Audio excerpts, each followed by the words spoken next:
This is Franchise Today, brought to you by FRM Solutions, providers of the best-in-class software solutions for franchise relationship management. Franchise Today is your destination for weekly information, conversations, and interviews with accomplished industry leaders, all of whom share best practices for sustainable growth and sensible franchising. Here now, your host, Stan Friedman, to kick off this week's podcast. Today is Wednesday, October 11th, 2023. I'm Stan Friedman, and this is Franchise Today. Well, you know what they say about how the pendulum never stops in the middle, right? Well, that speaks truth here on Franchise Today, as we come off of last week's conversation with Danessa Itaya, one of franchising's most influential women, and this week the pendulum swings all the way to my interview with Tom Wood, one of franchising's most stalwart veterans, and every bit as influential a guy as Danessa is a woman. So, no stopping in the middle. Not here. Tom Wood joined Floor Coverings International in 2005 after previously serving 3 years as vice president of parent company FirstService Brands, overseeing the strategy and operational direction of several of the brands in their franchising portfolio. Tom initially joined FirstService Brands in 1985 and has worked in a few of its sister companies, including CertaPro Painters as both a franchisee and executive, CertaPro Painters as vice president and part of the founding team. When I return in 2 minutes or less, it'll be my pleasure to introduce you to my friend Tom Wood, president and CEO of Floor Coverings International. Franchise Today will be right back, but first, a word from our sponsors. Franchisors of restaurants, bars, and grills, and multi-unit franchisees, listen up. This message is for you. If you're looking to engage guests, elevate profits, and enhance your customer experience, Atmosphere TV is the answer. What's Atmosphere, you ask? Atmosphere is the world's #1 streaming TV service for businesses, here to help you make more and save big on overpriced cable packages. Atmosphere provides you with a free programming option, bringing more than 60 ultra-engaging audio-optional channels designed to please customers and increase their average ticket. So, how does it work? Well, it's easy. Upon sign-on, Atmosphere sends you a free device, loaded with over 60 channels of eye-grabbing entertainment. From news and sports to viral videos and fuzzy animals, every channel is family-friendly and designed to keep your customers happy and engaged. Plus, thanks to Atmosphere's 100% audio-optional format, the programming is perfect for any setting, no matter how loud or busy. So, stop playing and paying overpriced cable. Go with free TV instead. Just go to atmosphere.tv/sign-up and use the code FRANCHISE, and Atmosphere will waive the usual one-time $99 activation fee for your free-to-stream device. Visit Atmosphere online at atmosphere.tv, and remember, use the code FRANCHISE to waive your one-time activation fee. Visit atmosphere.tv to elevate your franchise's entertainment experience today. Some have suggested that Floor Coverings International is to the flooring industry what Amazon is to retail. My guest today, Floor Coverings International President and CEO Tom Wood, says, quote, "This business model is only becoming more and more relevant. Homeowners are looking for convenience and value, and they reward us for delivering it. Our ability to disrupt the flooring industry by bringing the flooring directly to the customer is exactly why our franchise will continue to grow over the coming years. This is the right opportunity at exactly the right time in a $100 billion industry." Well, Tom Wood is here right now to tell us more and all about it. Tom Wood, welcome to Franchise Today. Thank you very much, Stan. It's really good to be here with you. Appreciate having you. I was trying to think back how long we go back, Tom, and I think I was at Blimpie when we first met. I think it was Dennis Fuller that may have introduced me to you. I think you are absolutely right. I'm thinking it's 25 plus years now. Yeah, well, so let's talk about those 25 years. What were you doing when franchising found you, Tom? How did you ever get involved in franchising in the first place? Well, believe it or not, it's actually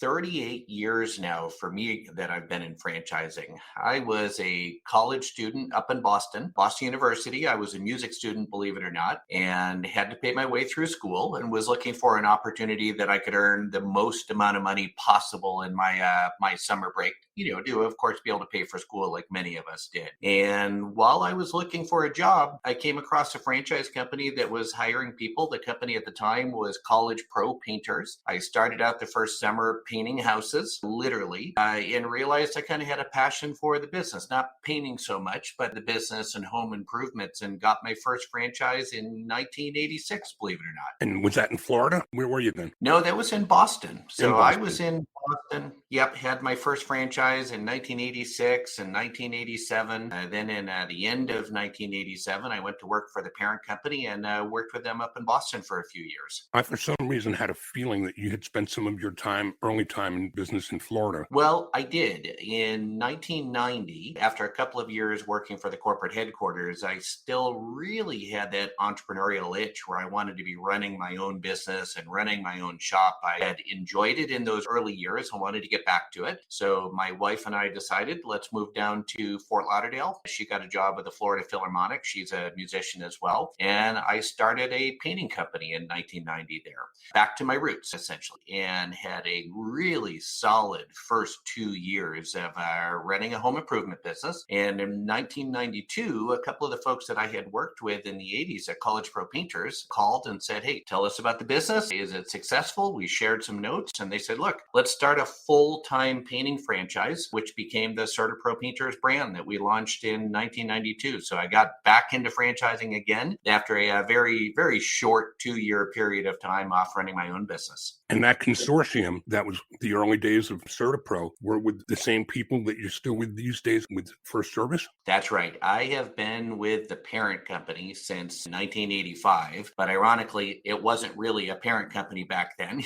Like all of our companies, it grew and acquired other brands and things like that. When I started in the 80s, it was just one brand. And then in 1992, when we launched CertaPro, we had 2 brands. And then from there, it became the company that it is today. Talk about early adapters. I mean, you guys were doing the umbrella portfolio thing long before there was even a category for that in franchising. We were, those early days in the 90s, when I look back at the businesses and the platforms that really launched, certainly our parent company, all of home improvement franchising at that point was what I like to fondly call work from home, man in a van. In 1997 and 1998, our parent company then acquired California Closets and Paul Davis Restoration. Again, home improvement brands, and I had an opportunity to work with them as part of the acquisition team. And what those 2 brands really taught us was how we could take a company like CertaPro Painters and turn it into an executive model business and transform it from what most of home improvement was in the 90s, that work from home, man in a van. And for me personally, I like to credit those early first couple of acquisitions in the late 90s for that transition over to not only our brands, but many other home improvement brands that moved them from one person running the actual trade to actually it becoming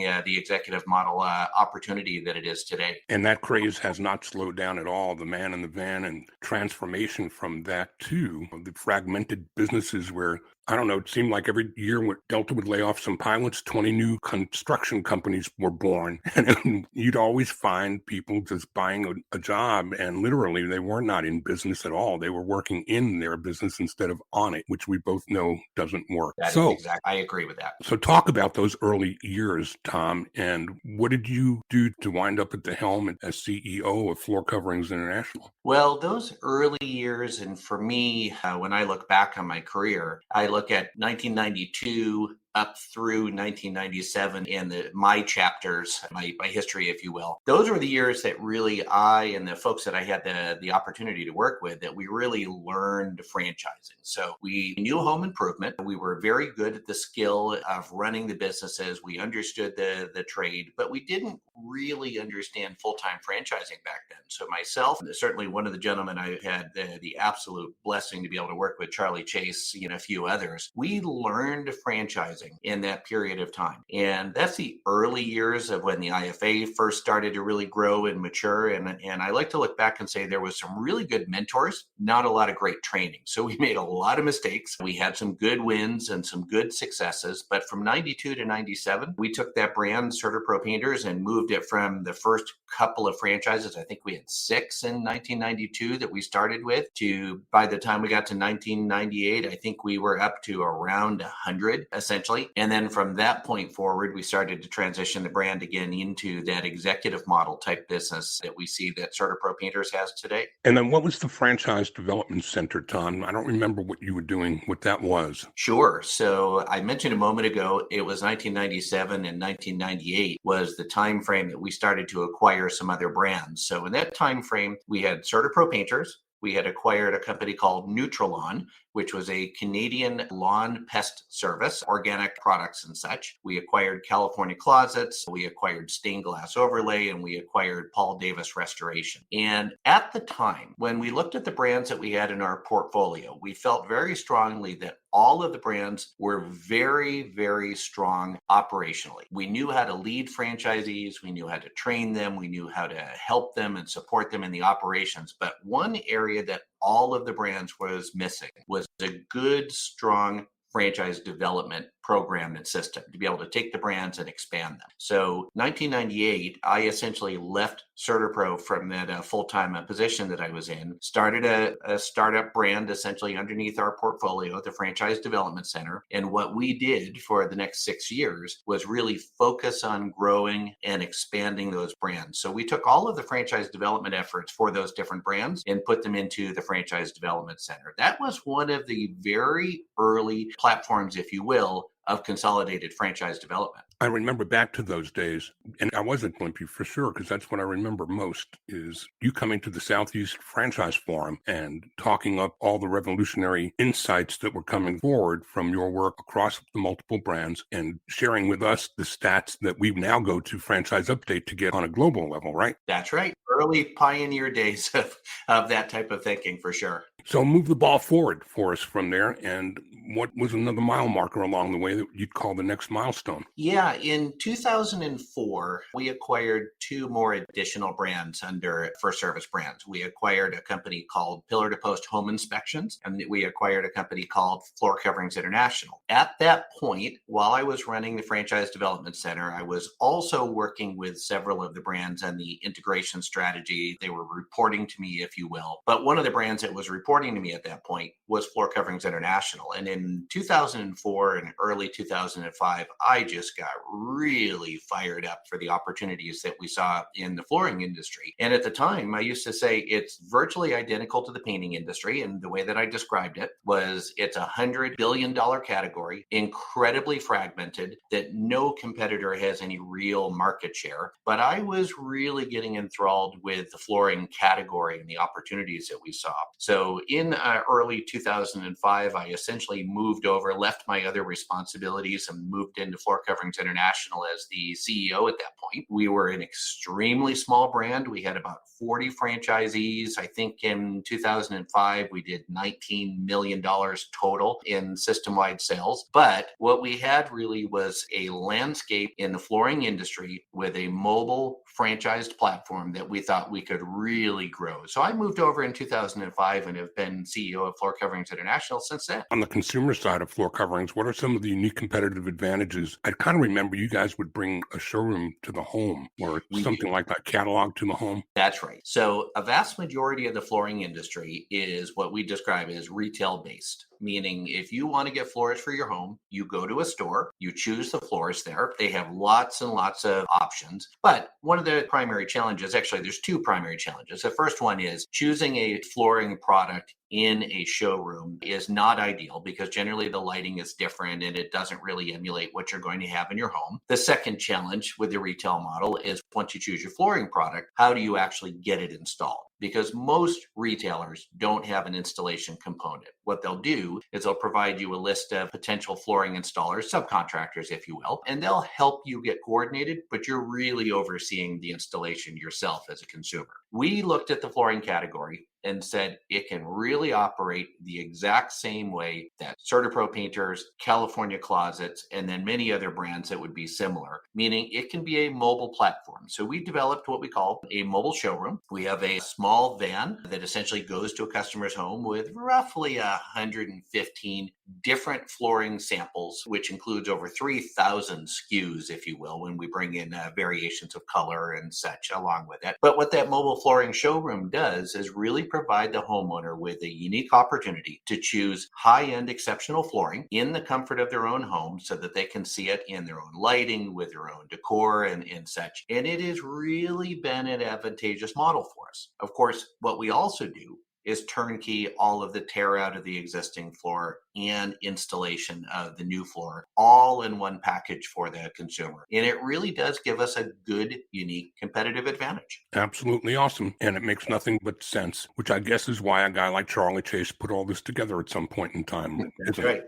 It sure is. That's right. Tell you what, let's take a quick break here, Tom. And when we come back, let's talk more about what you're doing today at Floor Coverings International. And let's talk about the way forward, what you're seeing in the post-COVID world. We might even toe into those waters a little and maybe talk a little about how COVID impacted you. And are there any major changes that have come from that you continue to press forth with going forward? We're talking today with Tom Wood, President and CEO at Floor Coverings International. And we'll be right back. Don't go away. Franchise Today will be right back. But first, a word from our sponsors. In today's world, for sustainable growth, franchisors must apply systems that manage and support all aspects of franchise development, from getting units open and operating to supporting operations in the field, managing legal and compliance, royalty management, and franchisee location and ownership information and records management, sometimes across multiple brands. And they must be able to report on all that data on demand.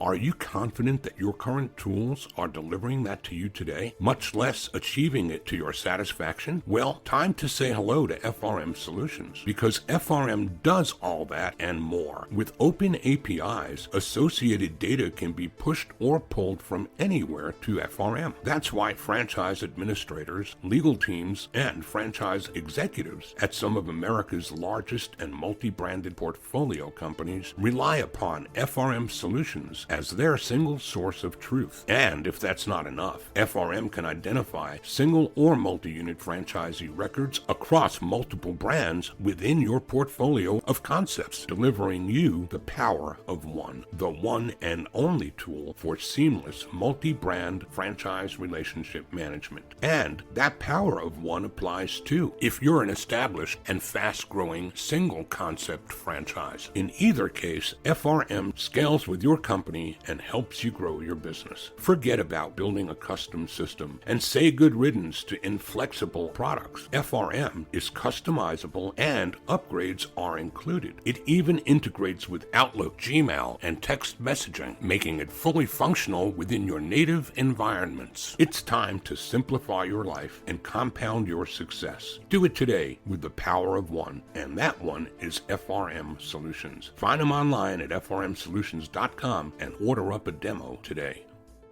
My conversation today continues with Tom Wood, President, CEO at Floor Coverings International and franchise peer and friend for, some 30 years by now, Tom. It's been a long time. You're one of those guys who, in my LinkedIn world, has shared connections to me that are right on the brink of 1,500. That's how you know the people you're talking to have been around the block for a little while. So let's talk some about, let's start with COVID and walk forward from there. What kind of an impact did COVID have on your business, Tom, given that yours was a company whose brand is built around bringing things to people's homes? 2020 had to be a little rough for that, didn't it? Well, all of us as business leaders look back at COVID with, I'm going to say, mixed emotions and with a mixed bag of what really happened, what worked in our favor, what worked against us. And myself and Floor Coverings International are really no different. We look back, middle of March 2020, everything started to close down very, very quickly. By the time we were all in April, everything was closed down. But there was a really interesting thing that we were seeing in our data. And this is the power of being able to see your company's data on a minute-by-minute basis across every franchisee and every locale.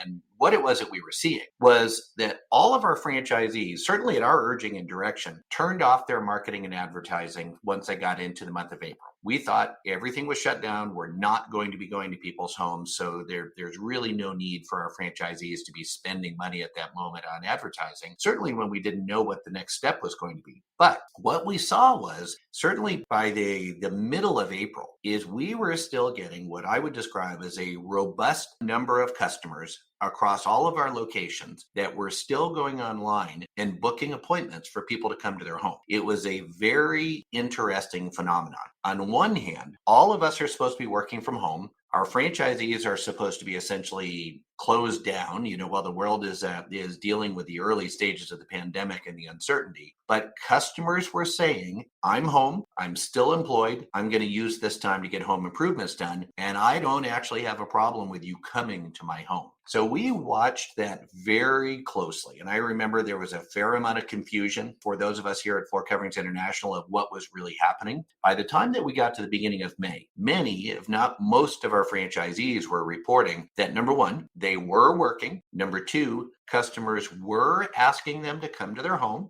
And then number three, there was various degrees of whether a customer wanted and expected us to be masked when we came into the home, whether or not the customer would be masked when we would go to their home. And by the beginning of May, that's what we were looking at. By the middle of May, while the world was still shut down and socially, we were supposed to not be working. When I say we, I mean nearly everybody across all platforms. We were seeing that the flooring industry was actually picking up very, very quickly. So by the time we got to June 1st, we had a very strong initiative to get every franchise owner back open for business, back fully in operations, but of course, with all sorts of COVID protocols. So what I'm going to say is by the time that we were back to July 1, we were right back to business as usual, volume as usual. And that was the start of an 18-month incredible growth journey for us here at Floor Coverings International. So even though that second quarter of 2020 was largely shut down and we were doing business, but boy, we were tiptoeing around.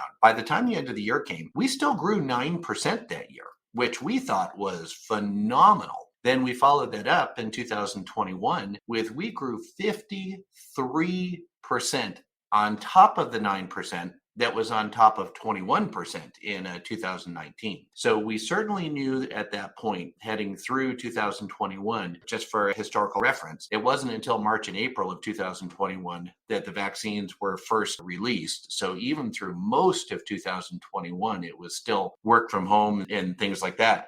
We were growing like gangbusters. So what we learned during that period is what you would see on the news was not adequately reflecting what was actually happening in the North American household. We followed the numbers, we followed the trends, we did it as safely as we possibly could in putting all sorts of emphasis on safety first. But boy, we stepped on the gas and grew through that period. And it was a great period of growth for us here at Floor Coverings International. Well, you couldn't have been in a better market sector at a time where people are now calling home office and home. So to the point you made earlier, more people spending more time at home are spending money improving the home that they're spending time in. I just thought, though, through the early stages of COVID that there might have been more of an impact, but it sounds like you guys navigated your way through that. Well, there was an impact, but we had a couple of very fortunate moments in time that clued us into we can either be part of the masses that are sitting back and allowing COVID to happen to us, or we can be some of the leaders, which are going to take advantage of the opportunities that are presented to us, and we're going to get out in front of it. And we chose we're going to be one of the leaders, we're going to be an early adopter, and we are going to make sure that our franchisees have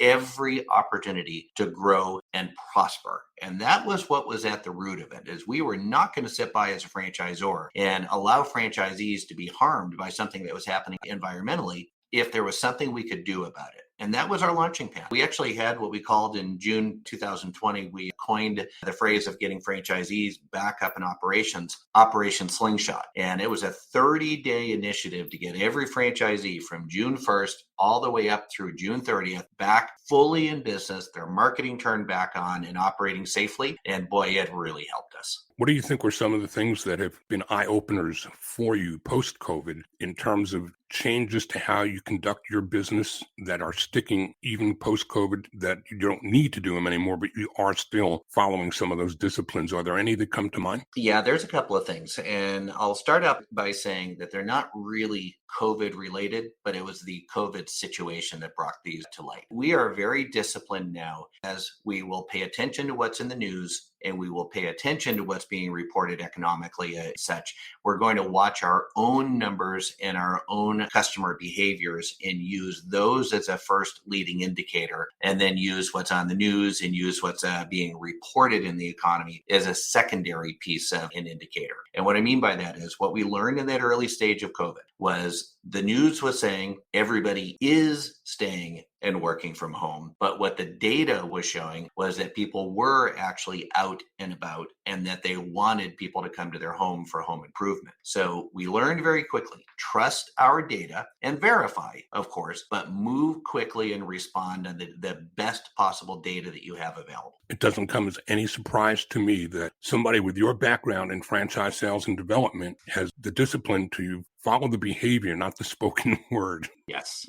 We learned that in very, very strong terms early on in my franchise development career. We used to say the buyers were often liars, and don't follow what they tell you, follow what they do. It sounds very much the same, Tom. Exactly. There was an epiphany for me. It was end of April 2020. I had a sophomore in college that, of course, was locked out of school during COVID, came home for spring break, never went back. But by the end of April, we had to go back up and get his stuff moved out of his campus dorm. So we went very carefully from Atlanta, Georgia, which at that point, Georgia in the South was being vilified for what was being perceived in the news as being open and careless. We went up to Pittsburgh, Pennsylvania, where Pennsylvania and the Northeast were being promoted as handling COVID correctly in the news. But what we learned was what was happening in Pittsburgh, Pennsylvania was exactly the same as what was happening in Atlanta, Georgia. But the news was reporting it as something being very different. It was that moment that we said, okay, we need to start following our data and stop watching the news. And it helped us. Talk about the data that you're following, Tom. What kinds of technological advances have you seen speeding up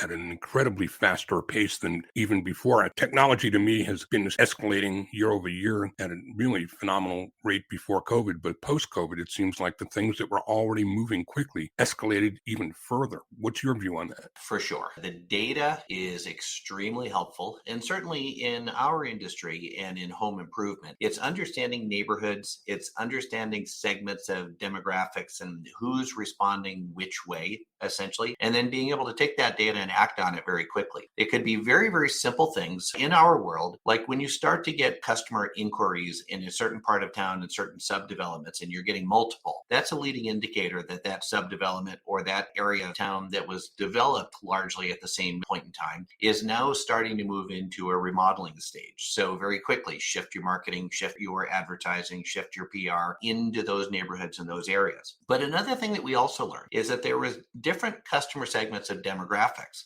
that responded differently during COVID as well. And being able to keep your finger on, again, where your inquiries are coming from a strong demographic analysis and such, and then being able to respond to that was also vitally important as well. And those are things that we use today. Tom, before I ask you if there's anything that I haven't asked you today that you wished I did, I'd like for you to touch a little bit on the benevolent part of your life. I know you do a good bit of charity work. Anything there you want to talk about? Oh, gosh. It's certainly a passion that I have, Stan. You know this because we've been friends for a long time. Myself, my friends, my family, people that I spend a lot of time with and that hold a degree of, let's call it social accountability with one another, certainly believe that when you have had an opportunity that your life has been moved forward and people have breathed into you and you've benefited, you doubly carry the responsibility to give back to others, whether it's in our industry, sharing information and sharing knowledge, or certainly in our communities, places of need. Our company here in Atlanta, Georgia, Floor Coverings International, is very involved in our local community with homeless shelters in particular, but a few other charities. We've got a philosophy here that if there's somebody in our office that has a passion for giving back in one way or another, we want to promote that as an opportunity for us as an organization to get behind it. And we find not only does it benefit the individual, it benefits the organization, it certainly benefits the community, and it teaches people how actually easy it is to give back to people in need. That's awesome. Well, Tom, I'm going to save time for you to give us some contact info, but what have I not asked you that you might have wished I did? You didn't ask me what it is that I love most about Floor Coverings International. And what I would put my finger on is, as the CEO of this organization, the piece that I am absolutely most proud of is that in this $100 billion segment of home improvement, Floor Coverings International is the highest rated flooring company of any kind when it comes to customer satisfaction and customer experience. We are sitting right now with an 87 NPS. Our NPS is administered by a third-party arm's-length company. They get all of our data, which means we don't cherry pick which customers get the NPS survey. But what makes me really proud about it is not just the fact that we're the highest rated or the fact that we have an 87 NPS. It's the fact that this is almost entirely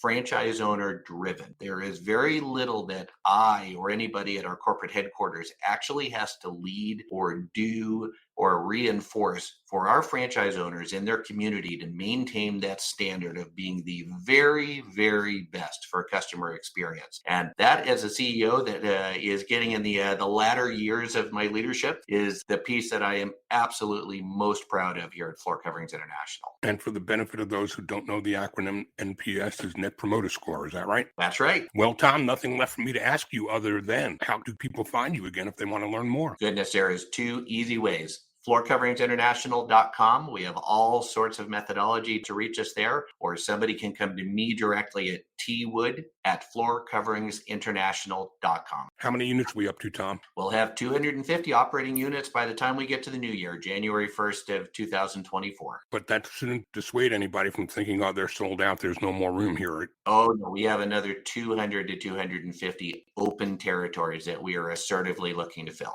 Well, all that tells me is how well you're doing at doing it right. Tom Wood, can't thank you enough for making the time and for rescheduling, because we had you scheduled for an earlier date and I had a hiccup. But I thank you for your patience. I thank you for your friendship. And I thank you for paying it forward for all the years you've been doing that to the world of franchising. Tom Wood, President and CEO at Floor Coverings International. Thank you, Stan. Well, that does it for today. Join me again next week and every Wednesday at noon Eastern as I drop brand new interviews with some of the most dynamic, interesting, and successful executives in franchising. Next week, those shoes get filled by Tarji Carter. Tarji is the president and founder of the Franchise Player, a revolutionary initiative that aims to expand the number of Black-owned franchises across the country. The Franchise Player provides education, resources, and opportunities to aspiring franchisees and small business owners. Tarji is also the force behind Guest First Services, a franchise consulting boutique located right here in suburban Atlanta, and is responsible for developing and executing strategic franchise expansion plans and lead generation tactics for brand partner relationships. Until then, I'm Stan Friedman wishing you the best, the very best of all things franchising, and Franchise Today is out.